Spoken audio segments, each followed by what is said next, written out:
Good morning. It's my pleasure to call this meeting of the Texas Commission on Environmental Quality to order. Today is January 30th, 2019. Time is 9:30. With us today are Commissioner Emily Lindley and our General Counsel, Mary Smith. I'm John Neerman. We have a quorum, so Ms. Smith, please begin the proceedings. Item number 1 is the ALJ's proposal for decision and proposed order concerning the enforcement action against Ready Business Solutions Incorporated, doing business as Dale Corner. The order of presentation should begin with the Executive Director, who carries the burden of proof and therefore may reserve some or all of his allotted time for rebuttal. The ED should be followed by Respondent and then OPIC. The Chief Clerk's Office notified the parties that they would each have 5 minutes for oral argument in accordance with the Commission's standard practice. The Executive Director's staff is here to present the item. Good morning. Good morning, Chairman, Commissioner, General Counsel, and Public Interest Counsel. On behalf of the Executive Director, I am Jess Robinson with the Litigation Division. With me today are Corey Perkin with the University of Texas at Arlington, Stephanie McCurley with the Enforcement Division, and Thomas Clark with the Financial Administration Division. This enforcement case involves an underground storage tank system that Respondent owns and operates. The ED alleges that Respondent failed to provide sufficient release detection for the UST system and failed to report and investigate a suspected release after its inventory control reports indicated a problem. After the ALJ issued her proposal for decision and proposed order, the ED and Respondent filed exceptions, and the ED filed a response to Respondent's exceptions. On November 5th, the ALJ issued her exceptions letter, sustaining the ED's exceptions but rejecting those of Respondent. Accordingly, the ALJ recommends finding Respondent committed each of the violations as alleged and ordering Respondent to pay the administrative penalty and perform corrective actions as recommended by the ED. The ALJ's PFD states it may be appropriate for Respondent to pay the administrative penalty through a payment plan, and the ED does not disagree with the ALJ's suggestion. Accordingly, the ED respectfully requests that the Commission adopt and issue the ALJ's proposed order as amended by the ED's exceptions. We are here to answer any questions you may have, and we would like to reserve the remainder of our time for rebuttal if necessary. Thank you. Thank you. Any questions for the Executive Director? No questions. Is the Respondent here? Good morning. Please come forward. Do I stand here? Yes, sir. Thank you. And I'd ask you to state your name and affiliation for the record. Yes, sir. My name is Vasu Mekala. I represent Ready Business Solutions.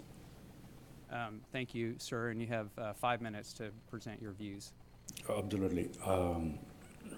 I don't disagree with the decision. I didn't provide the documentation in time, so they assumed that there is a suspected release. They asked me to get a tank tightness test. I did. There was no leakage, absolutely. What I disagree with is the amount. I'm a micro business, not even a small business. I hardly can afford to pay the fine. I requested several times, please reduce my penalty, because there's no release. There was a suspected release, and I don't disagree with that. So they asked me to provide financials. I did provide last 3 year's financials. The business does not make any money at all. So repeatedly I asked to reduce the fine, and they disagree with that. So here we are. Okay, I understand. Is that the extent of your comments? You have. That's all I have, sir. Okay, thank you, sir. Appreciate Thank that. Mr. McWhirter. Good morning, Chairman, Commissioners, General Counsel, and the Executive Director's attorney and staff. I'm Sheldon Wayne for the Office of Public Interest Counsel. OPIC agrees with Administrative Law Judge Rebecca Smith's conclusion that the Executive Director proved that Respondent committed the 3 violations as alleged in the Executive Director's first amended report and petition. Further, OPIC agrees that the penalty recommended by the Executive Director is reasonable and was calculated in accordance with applicable statutes, agency rules, past agency practice, and the TCEQ penalty policy. Additionally, OPIC found persuasive the Executive Director's testimony, concluding that Respondent has the ability to pay the proposed penalty. Finally, OPIC finds that the corrective actions recommended by the Executive Director are both necessary and appropriate.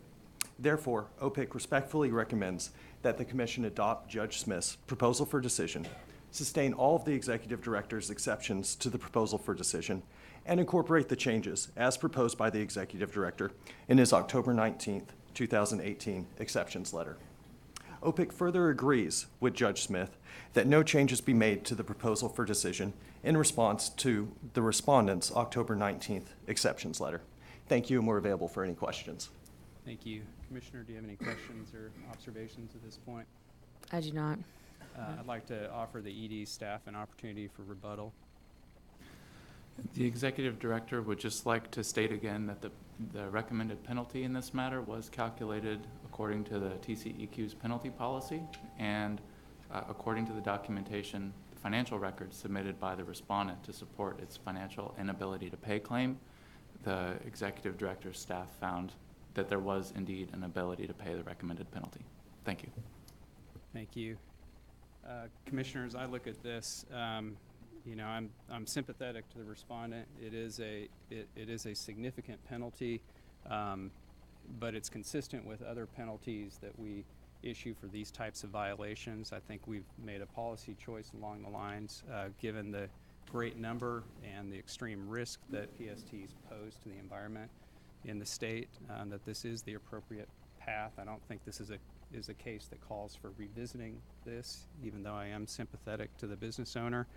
I think the Executive Director has proven its case that the violations did in fact occur, that the penalty and corrective action provisions are appropriate, and that the respondent does not legally qualify for forbearance of the penalties based on financial inability to pay. And so accordingly, I think it's appropriate that we adopt the proposal for decision with the exceptions identified by the Executive Director and a few more non-substantive cleanup items that I might read into a motion. And if you're open to that, I'm Yeah, ready to proceed. great. Okay.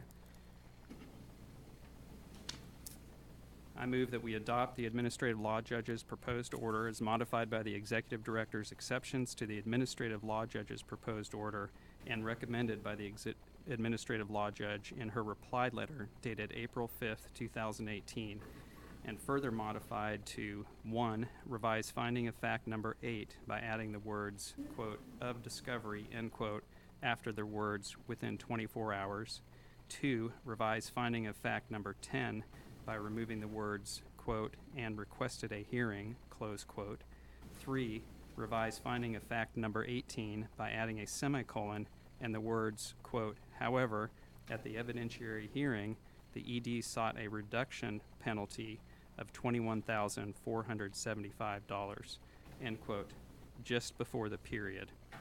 And 4, revise finding of fact number 27 by placing the words, quote, compliance history after the words high performer. And there endeth my motion. I will second the motion. Motion. Go ahead, sorry. I interrupted you. No, go ahead. I heard a second. I second the motion. Motion has been made and seconded. All those in favor? Aye. Aye. Motion carries. Thank you.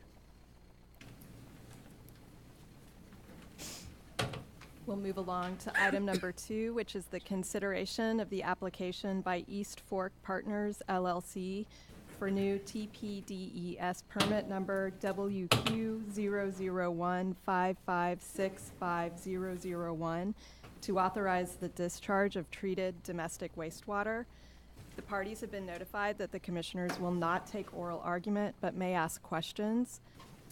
On this item, we have representatives from North Texas and East Fork who have both signed in, but indicated that they don't wish to speak. However, they are available if the commission has questions, and their presence will be noted for the record.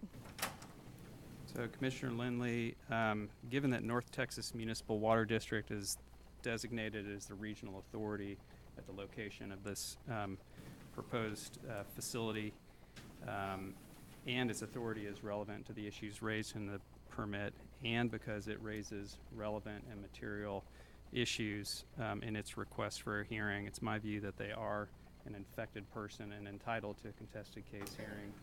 And if you agree, I'd be happy to give you my take on the referable issues. I agree.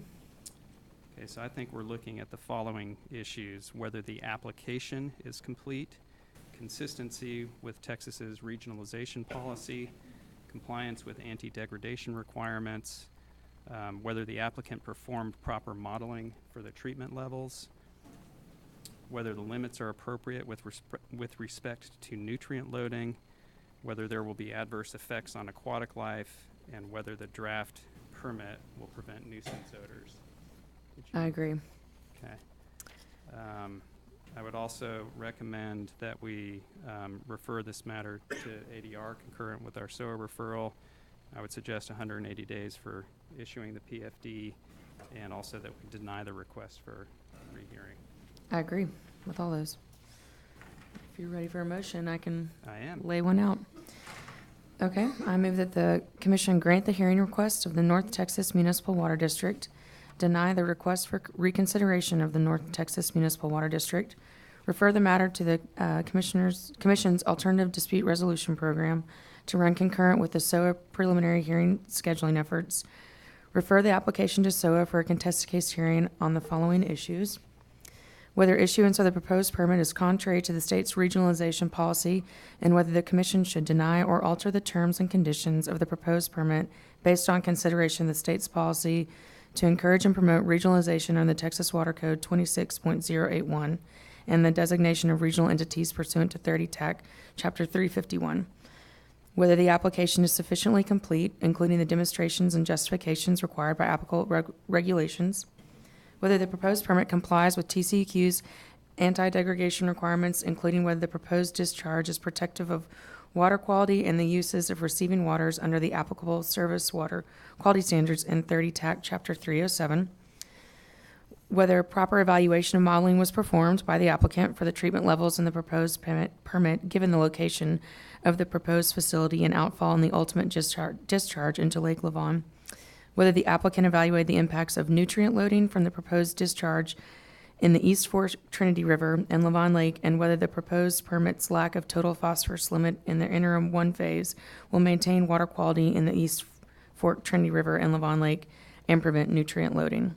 Whether the proposed permit will adversely affect aquatic life, and whether the draft permit adequately addresses treatment levels and the prevention of nuisance odors in accordance with 30 TAC Chapter 309, and set a hearing duration of 180 days from the day of the preliminary hearing until the proposal for decision is issued. The motion has been made. I second it. All those in favor? Aye. The motion carries. Thank you.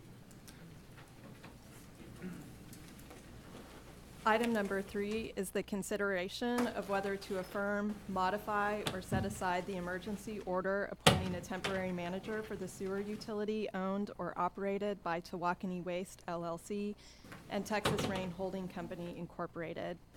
The ED should speak first as the movant, followed by the respondents if they're here. Mr. Henry, the temporary manager, is present and indicated that he's available to answer any questions, and then followed by OPIC. The General Counsel's Office recommends a 5-minute time limit on each party's presentation. And the Executive Director's staff is here to present the item. Thank you. Good morning. Good morning, Chairman, Commissioner, General Counsel, and Public Interest Counsel. My name is Isaac Ta, and I'm an attorney with the Litigation Division representing the Executive Director. With me today is Adam Taylor, also with the Litigation Division, and Alex Latham of the Water Supply Division.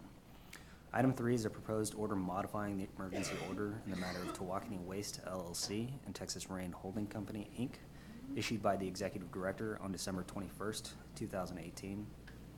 During 11 investigations conducted in January, March, April, and May of 2018, TCEQ investigators documented that the wastewater treatment plant was endangering public health and safety by discharging sewage into or adjacent to water in the state without a TCEQ permit or other authorization. On April 18th, 2018, Texas Rain's continuing violations were referred to the Office of the Attorney General for appointment of a receiver. On June 20th, 2018, the 459th Judicial District Court of Travis County approved an agreed temporary injunction whereby Texas Rain agreed to cease discharges of waste or renew and comply with the applicable TCEQ permits, rules, regulations, and with the previously issued permits requirements. On August 6th and 28th, 2018, and October 8th, 2018, TCQ investigators conducted complaint investigations of the plant and documented that Texas Rain had failed to comply with the agreed temporary injunction. On November 30th, 2018, a TCQ investigator documented that the plant continued to discharge sewage into Lake Tawakoni. Specifically, the TCQ investigator documented that the plant had pools of sewage around it and in the ditch adjacent to the lift station. The level of wastewater in the lift station's wet well was less than 1 inch from the top. The plant had no power, and the plant had floating solids with algae growing on those solids. On December 18th, 2018, after a hearing on a motion for contempt against Wallace Hardy, the director of Texas Rain, the district court issued an order finding Mr. Hardy in contempt for failing to comply with the agreed temporary injunction. Mr. Hardy was given until February 4th, 2019 to purge himself of contempt of court. On December 18th, 2018, a TCQ investigator documented that the plant showed evidence of a recent discharge that had reached Lake Tawakoni. On December 19th, 2018, the TCQ received a complaint from a customer of the plant alleging that the ongoing sewage discharges had resulted in sewage backups into the RVs connected to the plant, creating sewage puddles on the ground that the residents walk through because they cannot be avoided, and unpleasant odors that make it difficult to breathe. On January 23rd, 2019, Monica Cox of Tawakoni Waste LLC stated to TCQ staff that the wastewater treatment plant had been sold to Texas Rain on November 1st, 2015, and that Tawakoni Waste had no interest or ability in taking control of the plant or continuing in its operation. The plant is currently providing continuous and adequate wastewater treatment service to the customers, and no complaints have been received since Mr. Henry was appointed as temporary manager. The executive director respectfully requests you adopt the December 21, 2018 emergency order with the modifications recommended by the executive director to correct minor typographical errors. We are available to answer any questions you may have. Thank you. Any questions? No questions. I understand that there's no one here for the respondent signed in and no one else requesting to speak, so, OPIC. OPIC agrees with the executive director's position in this matter, and I appreciate the hard work of staff in taking care of this issue. We recommend issuance of the proposed commission order modifying the December 21st, 2018 emergency order, appointing Mr. Henry as temporary manager of this utility. Thank you. Any questions or observations? No, I would thank Mr. Henry for coming today and for this service. Yeah, thank you, Mr. Henry. Really appreciate your service. You know, this system is effectively abandoned. It poses a real risk to public health, and so I think it's appropriate that we move forward and You're affirm right. his appointment. I agree. I move that we affirm the executive director's emergency order appointing Troy Henry as the temporary manager for the sewer utility owned or operated by Tawakoni Waste LLC and Texas Rain Holding Company Incorporated. Modify the emergency order with the 5 modifications recommended by the executive director and issue the proposed order. The motion has been made. I second it. All those in favor say aye. Aye. Aye. The motion carries. Thank you.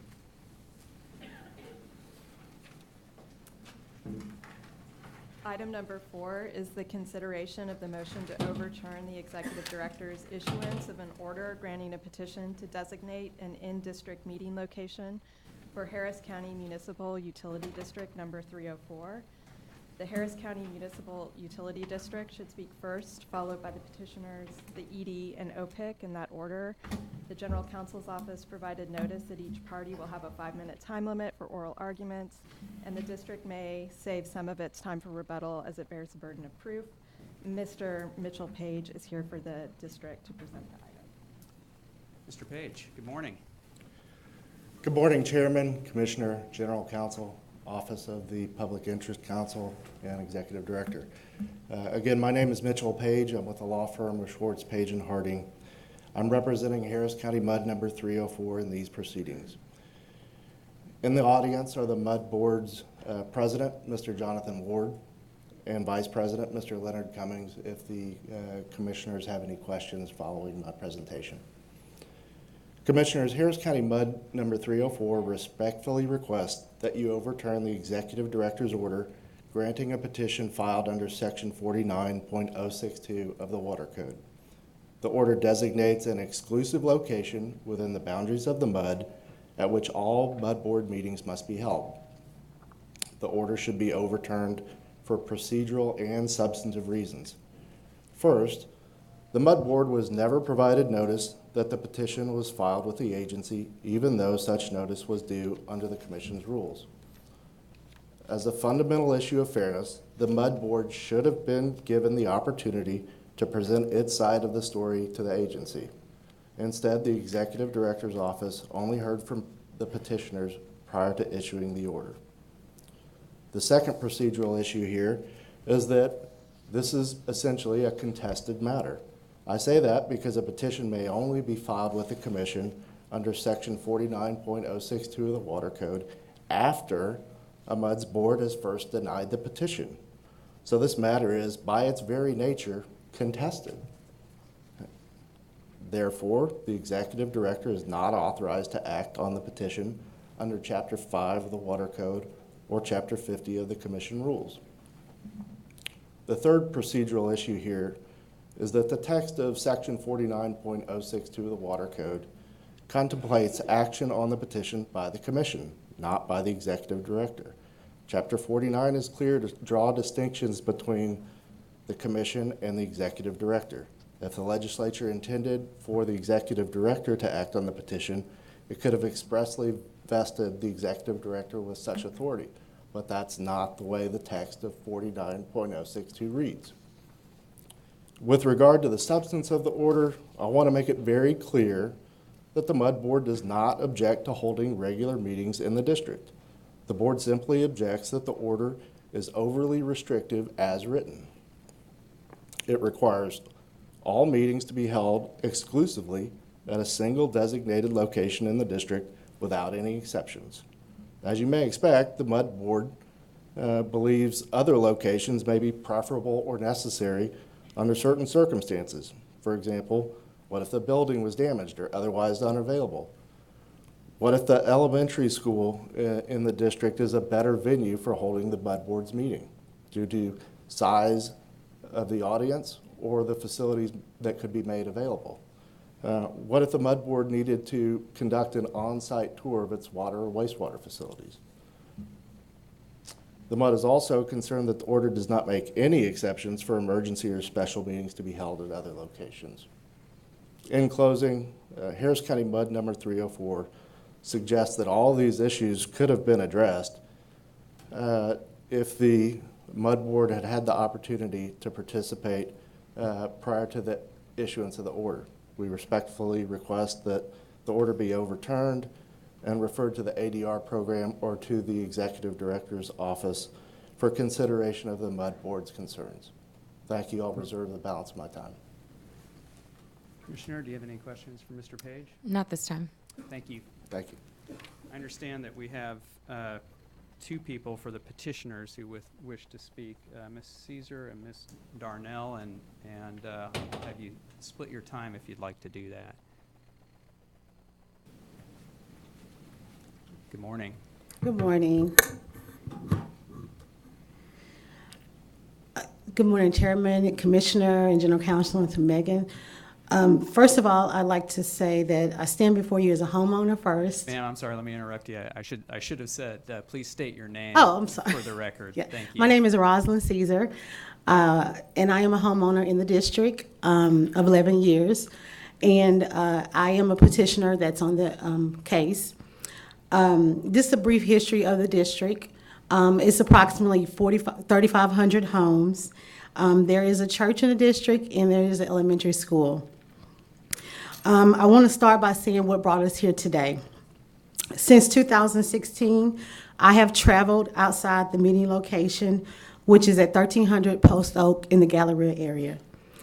Not even 1% of the estimated 3,500 homes has attended any meetings at the outside location until the initiative was made to bring the meetings back into the district. During the course of 2016, until the petition was written, it was asked during the public comments to bring all meetings back into the community. The board members basically blew us off. At 5:30, the meeting place at 1300 Post Oak, Suite 1400, basically is unreasonable, and it deprives the community an opportunity to attend. It is harsh. It basically for the community to travel for our seniors and our families with small children. Any day or time that we travel is the community that has to travel on IH-35 and the 610 loop. It makes it unreasonable for us to travel. The area that the law firm is congested at times. You have to travel to the 14th floor, and this is not conducive for families with small children and for our seniors. I noted in the petition, in the motion to overturn, the attorney mentioned that it takes approximately 20 minutes to drive to this location. I want to make a note of that because in Houston, it doesn't take 20 minutes to drive, and we all know that. It takes me literally an hour and 15 minutes to get there, and I've traveled 3 years to get there. That statement would come from someone who is really detached from our community and who doesn't really know our community. So I found it disheartening for someone to say that, especially this attorney that's fighting us here today. That's 2 minutes and 30 seconds. Okay. Also, Wrap up.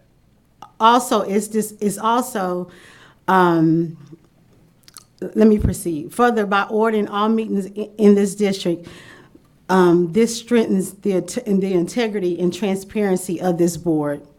For example, we had a board member who missed 20 meetings, and this board, nor the attorney, did nothing about it. And as well, the investigation with Texas Department of Agriculture with the board president. Nothing was on record that showed he hired outside vendors with multiple violations. So we're asking this commissioner and the chairman to make sure we keep all our meetings in the community so we can compete, so we can continue to compete, so we can keep the integrity of our meetings in the district. Thank you for your attention to this matter. Do you have any questions for Ms. Caesar? No, thank you for coming down today, or coming Thank you. out. Thank you. And Ms. Darnell, do you wish to speak?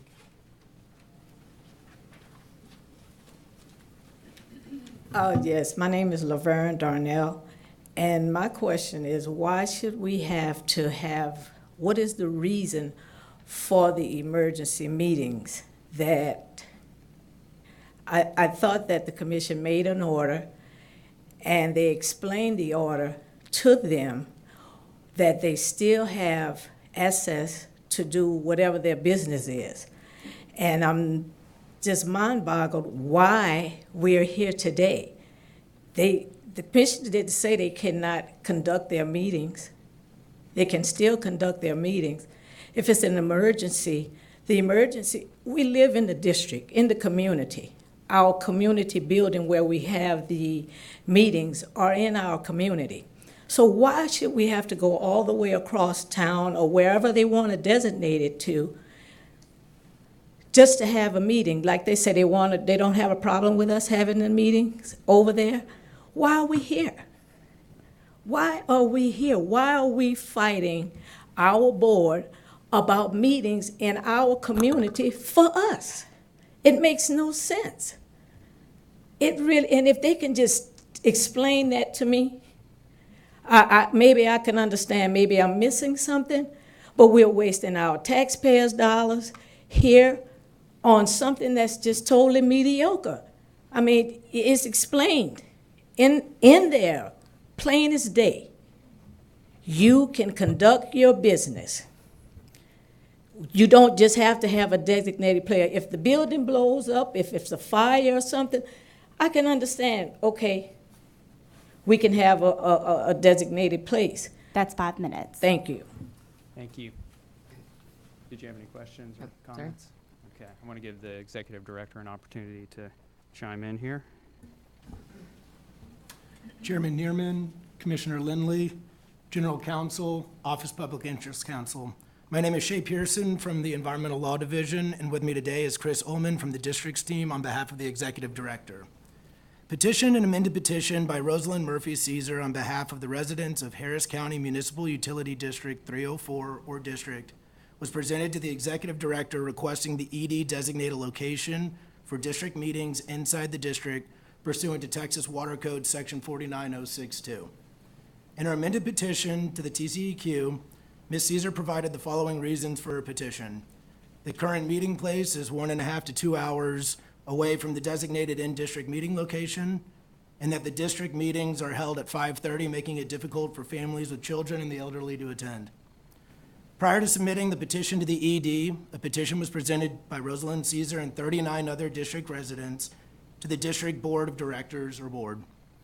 In its response letter dated February 9, 2018, the district stated that it would not hold its regular monthly meetings at the designated in-district meeting location, but did state that it would be beneficial for the district to conduct periodic meetings at the district's administrative building and plan to develop meeting schedule to include the same. Having considered the amended petition, the district board's denial response letter denying the petition, the Texas Water Code Section 49062, the ED found that the current meeting time and location deprives the residents of a reasonable opportunity to attend district meetings and issued the ED order requiring the district to hold its district meetings at the designated in-district meeting location. On December 6, 2018, the district filed a motion to overturn the ED's order, stating that the district did not receive proper notice of Ms. Caesar's petition to the TCEQ and that the district was not allowed an opportunity for hearing. In addition, the MTO states that the ED's order was overly broad and that it prohibits the district's board from holding meetings at other locations and other situations. Pursuant to Section 50.131 of the Texas Administrative Code, the Executive Director has been delegated the authority to act on district matters under Water Code Chapters 49 through 66. In exercising this delegated authority, the ED followed the process established by the Texas Water Code in Section 49062 and carried out the legislative intent of allowing more citizens to participate in the management of their local water district. Texas Water Code 49062 applies to regular public meetings of the district, which are held as stated by the MUD Board in their denial letter on a monthly occasion. Therefore, these are the meetings that the ED order applies to, and the ED order does not apply to all district meetings as implied in the motion to overturn. For these reasons, the ED believes that the ED order should be upheld and the motion to overturn denied. Thank you, and we're available if you have any questions. Thank you. Any questions for staff? No, not this time. Mr. Page, I think you have about a minute left if you'd like to offer a rebuttal.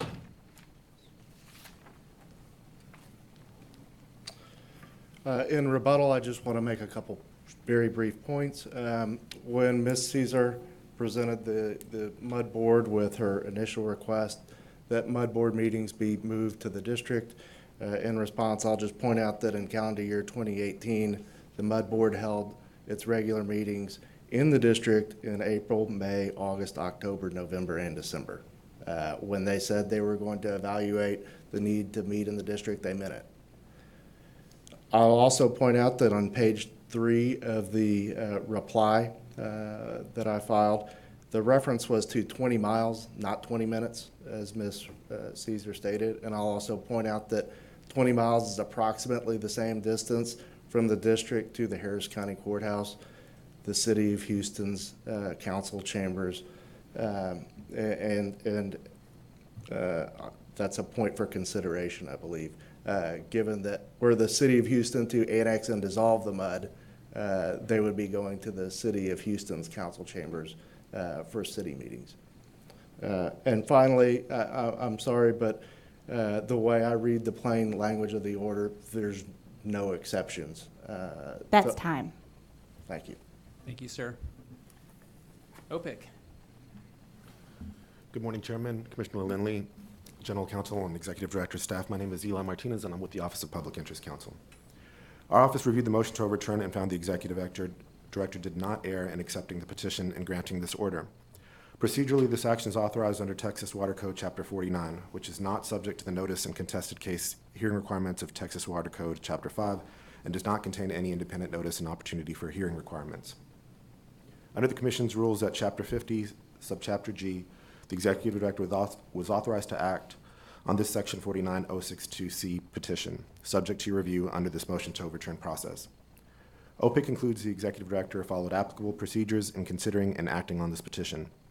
As to the district's substantive argument that the executive director's order is arbitrary and inherently unfair, OPIC disagrees.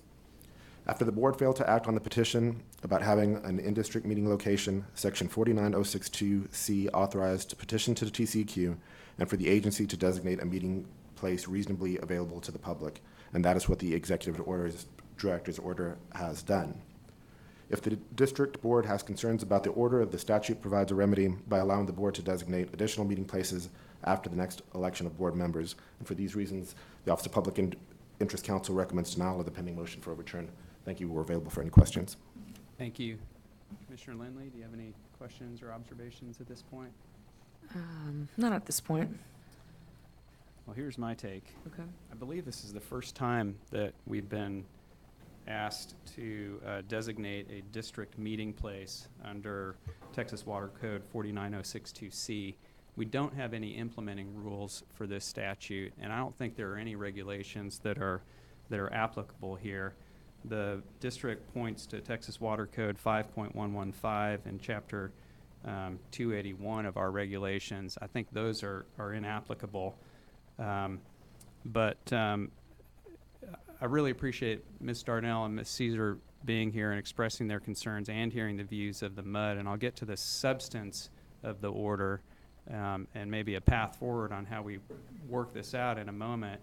But before I get there, I think there's a due process issue here, because it's pretty clear to me that the MUD did not get notice of a petition for an order that affects the MUD. And I know there were some arguments about constructive notice, but the constructive notice, I think the notice really refers to a petition made to the district and not a petition made to TCEQ, and those are two different things. So I want to be careful about protecting the due process rights of the district. And I think if we were to write implementing rules for this statute, that we would include a notice provision, and I think the policy considerations require us to ultimately grant the motion to overturn this order. And so on procedural grounds, I'm with the district on this one. Now, as to the substance of the order and really the substance of the issue, I also agree that a plain language reading of the order, it's overly broad, and I understand it's a reasonable argument that is too restrictive for the district. I think there could be better language. But more importantly, I think what this order will ultimately need, or perhaps agreement needs to reflect, is the best access of community members to a district meeting as they can achieve. And that would be my goal. I think Ms. Caesar and Ms. Darnell and the other community members are correct, and the district needs to be very mindful of that. I'm getting a sense of the history of this case. I clearly don't know all of the ins and outs, but I would recommend that y'all get together in ADR and sort this out for the convenience of the community members, but with some room for the district under circumstances that warrant it to deviate from a community meeting place if it's warranted. And so those are my thoughts on it. What do you think, Commissioner? I fall in line. I thank Mr. Page and Ms. Caesar and Ms. Darnell for coming, and everyone else for coming today. I'll when I first read this, I started out kind of against the recommendation to overturn the MTO. I thought it should be granted because I thought the petitioners did what they were supposed to. They petitioned us, and they deserve the right to have monthly meetings in the district. As you stated, that's the meat of why they're all here today. However, after diving into it a little deeper, I do agree that while the executive director followed the procedures, the notice and opportunity, which are as you referenced, due process in the law, are important, and we need to uphold that. And so I agree that we should overturn the MTO. I would strongly agree and strongly encourage that all the parties participate in the alternative dispute resolution program. And I would even, I don't know if we order this or suggested that we make that meeting accessible to the people in the district. So ADR travel to Houston or whatever, an accessible place for the board and the members of the district and do ADR there, just so it can be dealt with quickly, and hopefully then everyone can come to the table and make a decision on how to get these monthly meetings or somewhat regular meetings in the district accomplished, because at the end of the day, that's all everyone's trying to do. And it does sound like the MUD is, willing to do that since they've been having some meetings there in 2018. So I'm ready to make a motion, and that motion being to overturn and remand, if you're ready for that. Yeah, I think that sounds like Okay. a good idea, and I'm ready to hear it. I move the commission overturn the executive director's November 9th, 2018 order granting a petition to designate an in-district meeting location for Harris County Municipal District Number 304 and remand this matter to the executive director with the concurrent referral to the commission's ADR program. And I'm going to second that with the understanding that the ADR proceeding will be convenient to members of the community. Second. We have 2 seconds. Sorry. So it's covered. Okay. The motion has been made and seconded. Yes. All those in favor say aye. Aye. Aye. The motion carries. Thank you all. Thank you for being here.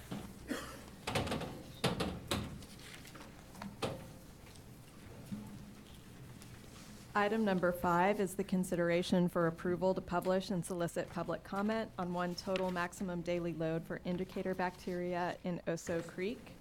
The executive director's staff is here to present the item. Good morning. Good morning, Chairman, Commissioner, General Counsel, and Public Interest Counsel. For the record, I'm Kerry Neiman with the Water Quality Planning Division in the Office of Water. With me today is Chris Loft of the Total Maximum Daily Load Program and Bob Brush of the Environmental Law Division. Today, the Executive Director is requesting the release for public comment of one total maximum daily load for indicator bacteria in Oso Creek. The TMDL covers one assessment unit and one stream segment within Nueces County. A stakeholder group was formed with balanced representation of all interested parties and was tasked with providing input on the TMDL. The development of this TMDL included an active public participation effort and balanced stakeholder group coordinated by the Center for Coastal Studies. The success of this project is due to the collaborative effort of the individuals and organizations that put in the time to develop this document to improve water quality in their community. The Executive Director respectfully requests the Commissioner's approval to publish the total maximum daily load for public comment. Approval is also requested to make non-substantive and clerical corrections before providing the document for public notice. Thank you, and we're available to answer any questions you may have at this time. Thank you. I have none, Commissioner. No questions? No one signed in on this item, so Mr. McWhorter. OPIC recommends approval for publication and public comment on one draft total maximum daily load for indicator bacteria in Oso Creek in Nueces County as presented by the Executive Director. Good. I think it's appropriate. I want to thank the Center for Coastal Studies for their help in developing this TMDL, and I think that it's appropriate that we put it out for public comment, and I'll entertain a motion to that effect. I agree. I move the commission approve the publication of and solicitation of public comment on one total maximum daily load for indicated bacteria in Oso Creek as recommended by the Executive Director. The motion has been made. I second it. All those in favor say aye. Aye. Aye. The motion carries. Thank you. Items 6 and 7 will be taken up together. They are the consideration for approval to publish and solicit comment on 2 draft total maximum daily loads and the draft implementation plan for indicator bacteria in the Navasota River below Lake Limestone in the Brazos River Basin, and the Executive Director's staff is here to present this item. Morning, Chairman, Commissioner, General Counsel, and Public Interest Counsel. For the record, I am Kerry Neiman with the Water Quality Planning Division in the Office of Water. With me today is Chris Loft of the Total Maximum Daily Load Program and Bob Brush of the Environmental Law Division. Today, the Executive Director is requesting the release for public comment of 2 total maximum daily loads and an implementation plan for indicator bacteria in the Navasota River below Lake Limestone. The TMDLs cover 2 assessment units in one stream segment within Brazos, Grimes, Leon, Limestone, Madison, and Robertson counties. A stakeholder group was formed with balanced representation of all interested parties and was tasked with providing input on the TMDLs and making decisions regarding implementation of the TMDLs. The success of these projects is due to the collaborative effort of the individuals and organizations that put in the time to develop these documents to improve water quality in their communities. The Executive Director respectfully requests the Commissioner's approval to publish the total maximum daily loads and implementation plan for public comment. Approval is also requested to make non-substantive and clerical corrections before providing the documents for public notice. Thank you, and we're available to answer any questions you may have at this time. Thank you. None here, Commissioner? None here as well. No one is signed in to speak, so Mr. McWhirter? OPIC recommends approval for publication and public comment on 2 draft total maximum daily loads and the corresponding draft implementation plan for the 2 TMDLs for indicator bacteria in the Navasota River below Lake Limestone of the Brazos River Basin as presented by the Executive Director. Thank you. I again want to thank all the stakeholders who assisted with this, including the Texas Water Resources Institute. I think it's appropriate that we go ahead and publish these TMDLs and I-Plan, and we'll entertain a motion to that effect. Great.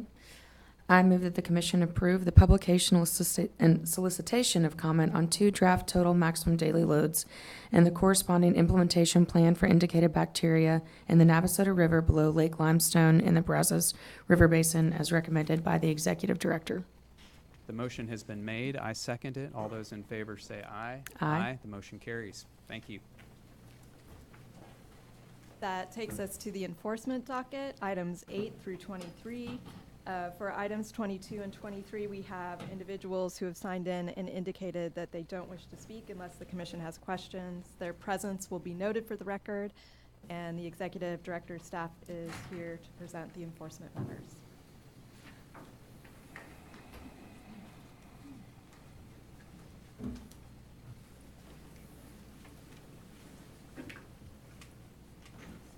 Good morning.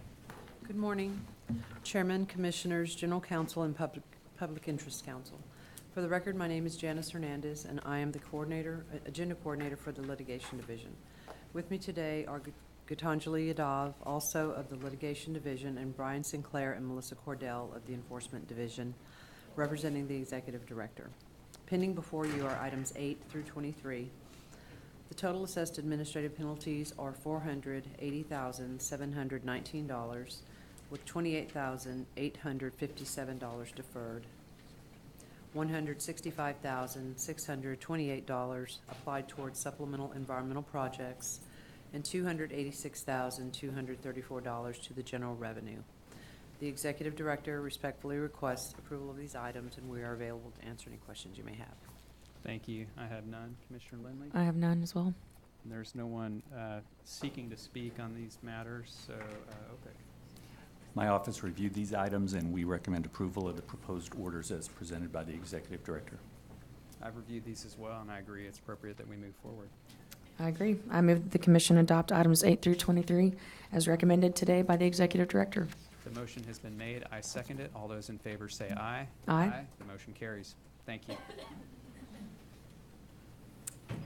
Item number 24 is consideration of the monthly enforcement report, and the Executive Director's staff is here to present this item.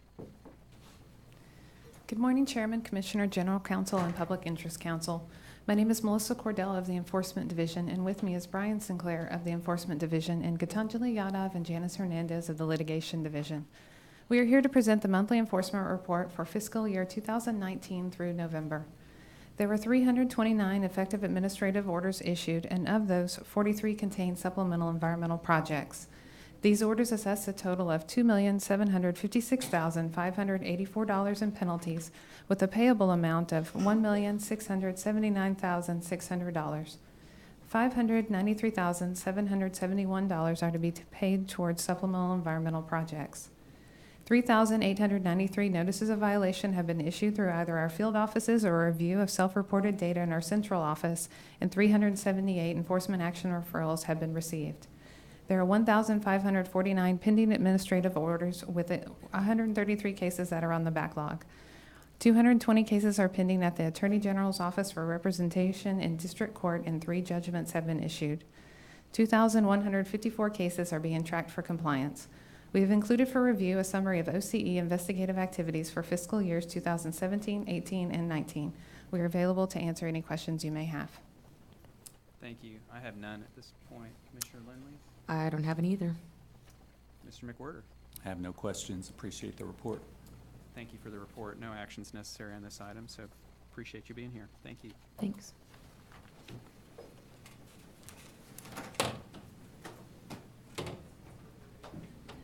Item number 25 is a state implementation plan matter. The consideration of the adoption of the Beaumont-Port Arthur redesignation request and maintenance plan for the 1-hour ozone non-attainment area, and second 10-year maintenance plan for the 1997 8-hour ozone non-attainment area state implementation plan revision. The executive director's staff is here to present this item. Good morning. Good morning, Commissioners, General Counsel, and Public Interest Counsel. I am Allison Stokes with the Air Quality Division, and with me is Amy Browning with the Environmental Law Division. Additional staff are also available to answer questions as needed.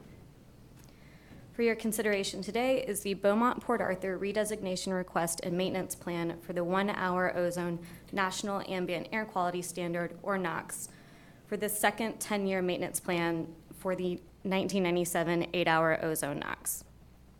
This provision includes a request that the EPA redesignate the Beaumont-Port Arthur area to attainment for the 1-hour ozone NOx, and also provides a maintenance plan that will ensure the area remains in attainment of the standard through 2032. This provision also includes a request that the EPA consider this plan as a second 10-year maintenance plan for the 1-hour ozone standard.